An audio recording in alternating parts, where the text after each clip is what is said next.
വീശിയേ കേറ്റിയേ സമരം ചെമ്പായി മാറിയേ. പാരഡി ഗാനത്തിൻ്റെ ഉപജ്ഞാതാവെന്ന് പറയുന്നത് നമ്മുടെ കോട്ടയത്തെ VD രാജപ്പനാണ്.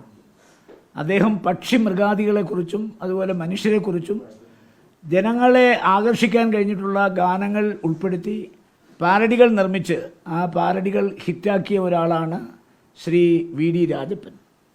ഇവിടെ ഇപ്പോൾ ഒരു പാരഡി വളരെ വിവാദമായി മാറിയിരിക്കുകയാണ്. മാത്രമല്ല കേരളത്തിലെ ജനങ്ങളെ ഈ തദ്ദേശ സ്വയംഭരണ സ്ഥാപനങ്ങളിലെ തെരഞ്ഞെടുപ്പ് കാലത്ത് ഏറ്റവും കൂടുതൽ ആകർഷിച്ച ഒരു പാരഡി ഗാനമാണ് ഈ ശബരിമലയുമായി ബന്ധപ്പെട്ട് ശബരിമല അയ്യപ്പൻ്റെ പേര് പോലും പറയാതെ ആ ശബരിമലയിലെ ഏറ്റവും ആകർഷകമായ ഒരു ഗാനത്തിൻ്റെ വരികൾ വ്യത്യസ്തമായ രീതിയിൽ എഴുതി തയ്യാറാക്കി ട്യൂൺ ചെയ്ത് അത് ചിത്രീകരിച്ചത്.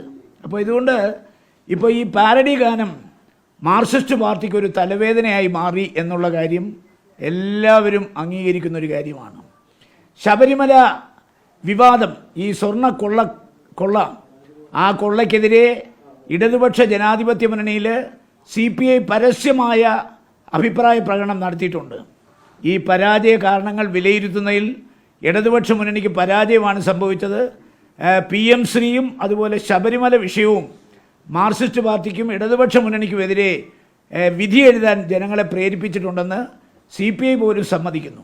ഇവിടെ 21-ാം നൂറ്റാണ്ടിലെ ഏറ്റവും വലിയ വിവരക്കേട്, ഏറ്റവും വലിയ തമാശ, ആ തമാശയാണ് മാർക്സിസ്റ്റ് പാർട്ടി ഇതിനെതിരെ കേസെടുത്ത് ഗാനം എഴുതിയ, ഗാനം ട്യൂൺ ചെയ്ത, ഗാനം ആലപിച്ച എല്ലാവരെയും അറസ്റ്റ് ചെയ്യും എന്ന് പറഞ്ഞിരിക്കുന്നത്. അപ്പോൾ ഞങ്ങൾ ഏതാണ്ട് കേരളത്തിലെ മുഴുവൻ MPമാരും ഈ ഗാനം ആലപിച്ചിട്ടുണ്ട്, വിഷ്ണുനാഥ് ആലപിച്ചിട്ടുണ്ട്. അപ്പോൾ ഞങ്ങളെല്ലാം കേസെടുത്ത് അറസ്റ്റ് ചെയ്യുമെന്നാണ്. പക്ഷേ മാർക്സിസ്റ്റ് പാർട്ടിയോട് ഞാൻ പറയാം, നിങ്ങളങ്ങനെ അറസ്റ്റ് ചെയ്ത് അകത്താക്കാനാണ് ഭാവമെങ്കിൽ കേരളത്തിലെ ജയിലുകൾ പോരാതെ വരും.